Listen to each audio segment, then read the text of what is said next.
हिस्सा लिया है। सबसे पहले मैं स्पष्टता करना चाहता हूं कि राष्ट्रपति शासन किसी भी तरह से डाला जाए 356(1) के तहत ही डाला जाता है। इसमें 2-3 प्रकार होते हैं। एक तो कांग्रेस के शासन में होता था, ऐसे विपक्ष की सरकारें गिराने के लिए डाला जाए, जो हमने नहीं किया है। सुनिए तो अब दूसरा, सरकार कांग्रेस की हो, विपक्ष की हो या हमारी हो, इसको गिराने के लिए राष्ट्रपति शासन डाला जाए कानून और व्यवस्था के नाम से, ये भी नहीं हुआ है। मान्यवर, यहां पर 11 फरवरी को मुख्यमंत्री ने इस्तीफा दिया और सभी लोग अखबार देखकर कह रहे हैं कि इनके खिलाफ कांग्रेस पार्टी अविश्वास का प्रस्ताव ला रही थी।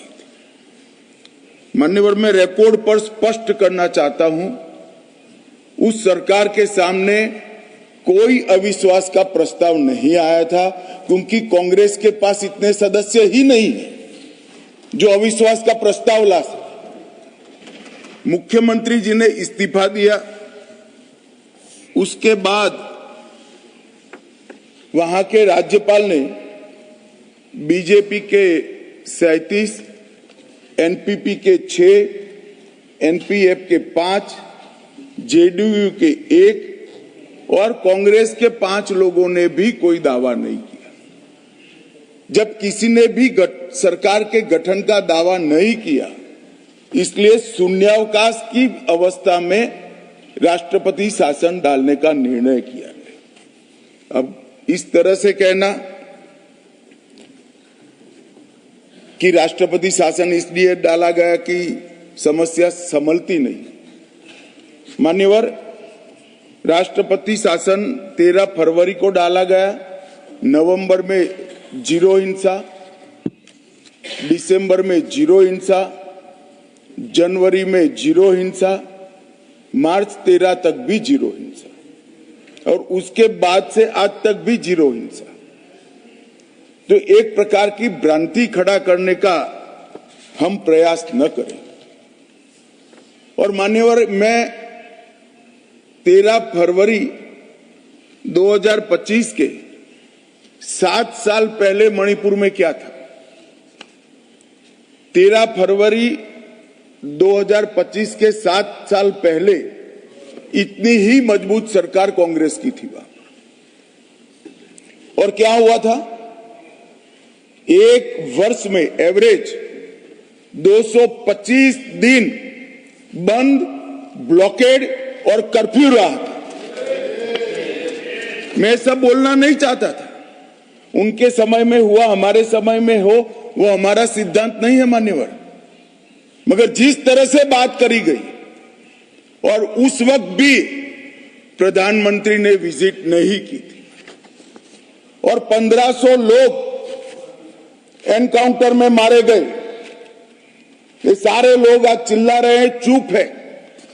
एक कम्युनिस्ट भाई भी खड़े होकर बोल रहे थे, नक्सलिज्म आप खत्म कर दोगे, मणिपुर में आप डेट दे सकते हो।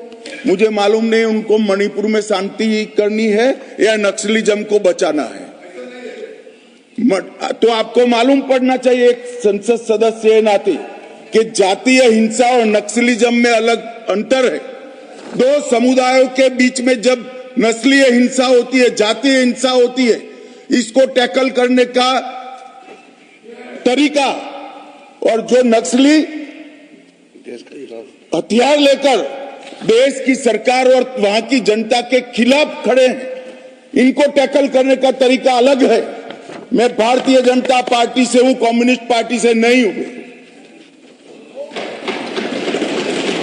मैं बताता हूं क्या फर्क है आपको। ये दोनों हिंसा में कोई फर्क नहीं लगता है। हिंसा हिंसा नहीं होती है। दो समुदायों के बीच की हिंसा और देश के खिलाफ हथियार उठाना, ये दो हिंसाओं में फर्क है भाई। शायद आप नहीं समझोगे, इसलिए इतने सिकुड़ गए हो।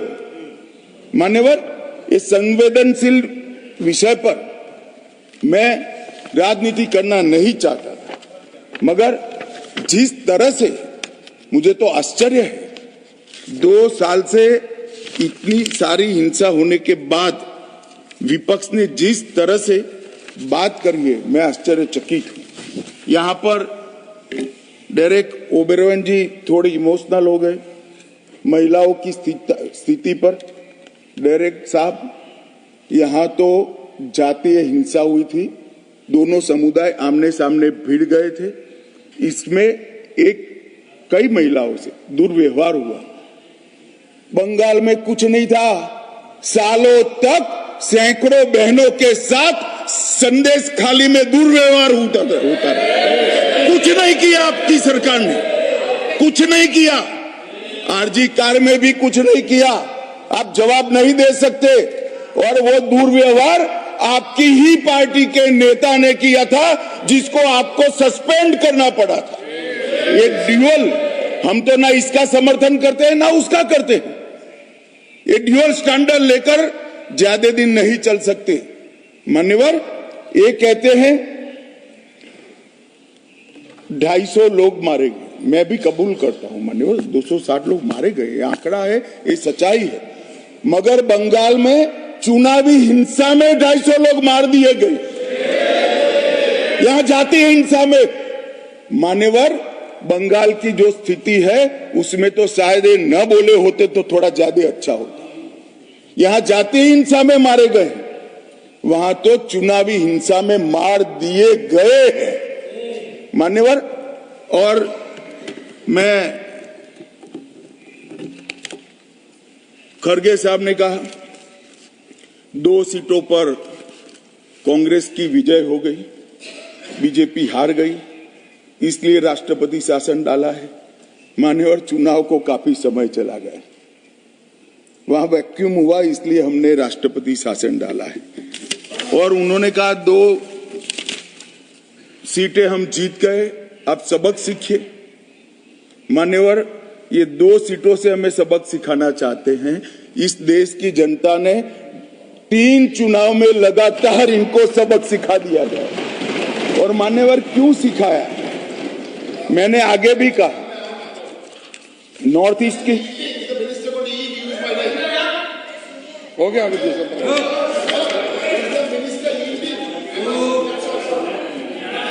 मान्यवर, नॉर्थ ईस्ट की बात कही गई। मैं आज बताने आया हूं मान्यवर, 4 से 14 कांग्रेस की सरकार रही, 14 से 24 नरेंद्र मोदी जी की सरकार। नॉर्थ ईस्ट में 4 से 14 में 11,327 हिंसाएं हुई थी। मोदी जी की सरकार में 10 साल में 70% कमी के साथ 3,428 हुई। सुरक्षा बल 70% कमी, नागरिकों की मृत्यु में इंक्लूडिंग मणिपुर 85% कमी हुई। और मान्यवर, हमने 20 समझौते किए हैं 10 में। सबसे पहला एनएलएफडी के साथ समझौता 19 में किया, ब्रू में 2020 के साथ ब्रू समझौता किया, बोडो समझौता 2020 में किया, कार्बी समझौता 2021 में किया, आदिवासी समझौता 2022 में किया, डीएनएलए समझौता 2023 में किया, उल्फा शांति समझौता 2023।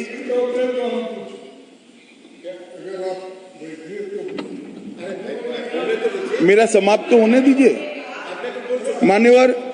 आसाम मेघालय अंतर्राज्यीय समझौता 2022 में हुआ, आसाम अरुणाचल समझौता 2023, त्रिपुरा समझौता 2024।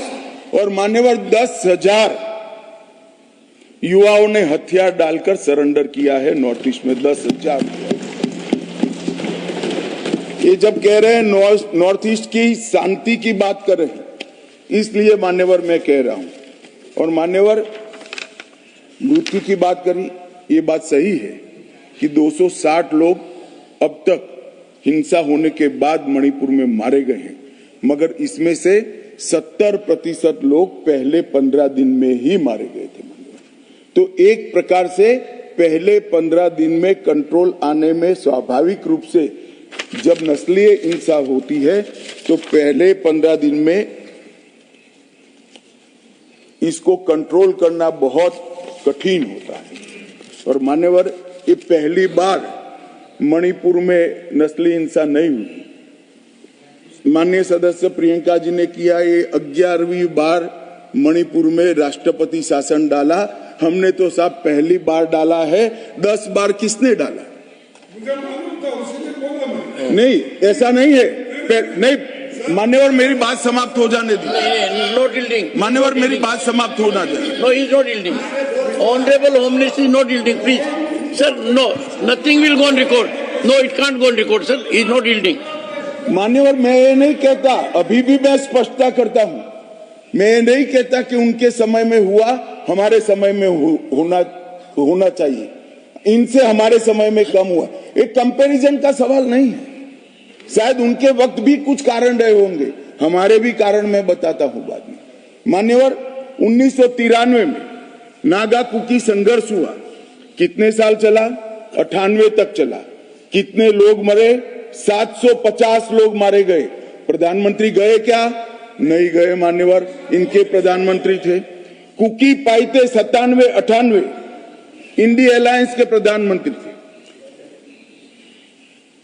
उसमें 352 लोग मरे और 2.5 साल चला मान्यवर, प्रधानमंत्री नहीं गए। मतई पंगल संघर्ष 1993, पीवी नरसिम्हा राव जी प्रधानमंत्री थे। 150 से ज्यादा मृत्यु हुई, प्रधानमंत्री नहीं गए और 7 महीने तक हिंसा चलती रही। ये इतिहास जो मैं बताता हूं वो जातीय संघर्ष का इतिहास है। पहले नागा कुकी संघर्ष हुआ, दो ट्राइब के बीच में संघर्ष हुआ, फिर कुकी पाइते संघर्ष हुआ, 2 ट्राइब के बीच में हुआ, और उसके बाद में मतई पंगल संघर्ष हुआ, मतई और वहां विस्थापित तमिल, वहां बसे तमिलों के बीच में हुआ। मान्यवर, ये सारे जातीय संघर्ष थे जो शांत होते होते होते कई बार 5 साल, कई बार 2.5 साल और कई बार 7 महीना लगा है, और हर बार सैकड़ों लोग मारे गए। मगर उस वक्त मैं रिकॉर्ड चेक कर कहता हूं, भारतीय जनता पार्टी के सदस्यों ने इस तरह से उसको पॉलिटिसाइज करने का प्रयास नहीं किया। मान्यवर, सबने कहा था कि हमारी सिंपैथी है मणिपुर के प्रति, जल्दी शांति होनी चाहिए। इस प्रकार से पॉलिटिकल तंज कसकर मणिपुर के घाव पर नमक डालने का काम किया है मान्यवर, ये नहीं करना चाहिए। और मान्यवर, मैं आज बताना चाहता हूं इस बार हिंसा क्यों हुई। मान्यवर, हम सब जानते हैं भारतीय जनता पार्टी के 7 साल में 1 दिन का कर्फ्यू नहीं हुआ था। जो मणिपुर में साल का 225 दिन तक कर्फ्यू ब्लॉकेड बंद रहता था, 7 साल तक एक भी दिन कर्फ्यू नहीं हुआ था। हाईकोर्ट का एक जजमेंट आया मान्यवर, जजमेंट के अंदर भारत सरकार को पूछे बगैर, रिकॉर्ड पर जवाब दिए बगैर, ट्राइबल कमीशन को पूछे बगैर एक जाति को ट्राइबल घोषित कर दिया। इसके कारण ट्राइबलों में अनरेस्ट हुआ और इसके खिलाफ एक बड़ा रोष हुआ और ट्राइबल नॉन ट्राइबल के बीच में झगड़ा हुआ। किसी ने इसको टेररिज्म का नाम दे दिया समझे बगैर, किसी ने इसको सरकारी विफलता का नाम दिया और कुछ लोगों ने उसको धार्मिक संघर्ष मान लिया। ना ये 2 धर्मों के बीच में संघर्ष था, ना वहां कोई टेररिज्म की घटना थी, ना लॉ एंड ऑर्डर का फेल्योर था।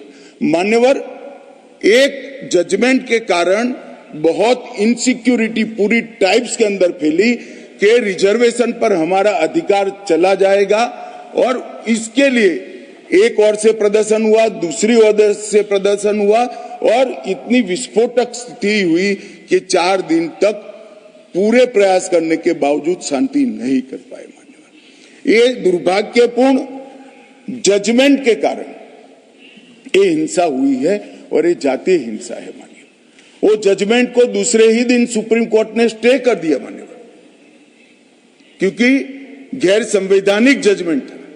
सुप्रीम कोर्ट का सेटल लॉ है किसी भी जाति को ट्राइब घोषित करना है तो जब तक ट्राइबल कमीशन, कैबिनेट और संसद ये सभी नोटिफाइड नहीं करते हैं, कोई कोर्ट ऑर्डर से नहीं हो सकता है। इस सेटल जजमेंट को डिस्टर्ब कर रातों रात भारत सरकार का जवाब लिए बगैर, ट्राइबल कमीशन भारत सरकार का जवाब लिए बगैर एक जाति को ट्राइबल घोषित कर दिया और इसके कारण ये पूरी हिंसा मान्यवर हुई थी। मान्यवर, मैं फिर से एक बार स्पष्ट करना चाहता हूं कि राष्ट्रपति शासन किसी को बचाने के लिए नहीं डाला था, ये नहीं है। राष्ट्रपति शासन इसलिए डाला गया कि अविश्वास का प्रस्ताव आया था, ये भी नहीं है। कांग्रेस के पास अविश्वास के प्रस्ताव लाने जितने सदस्य ही नहीं है मान्यवर। और राष्ट्रपति शासन डालने के बाद भारत सरकार के गृह सचिव रहे श्री भल्ला जी को वहां राष्ट्रपति बनाकर भेजा है और राज्यपाल बनाकर भेजा है। अब शांति है मान्यवर। और ये जो कह रहे हैं कि दो कम्युनिटी के बीच में वार्ता नहीं हुई, मान्यवर 13 बार मीटिंग हुई, 13 बार मीटिंग हुई। और ये सदन में लेट लाने का कारण भी वो मीटिंग था, क्योंकि वहां मीटिंगें चल रही थी। मुझे मालूम था इसी तरह के भाषण होंगे।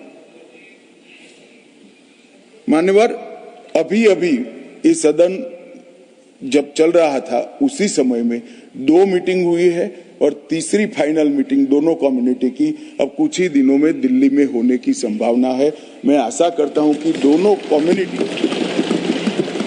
कम्युनिटी इसको समझेगी, संवाद का रास्ता अपनाएगी और धीरे धीरे शांति तो हुई है मगर संवाद भी प्रस्तापित होगा।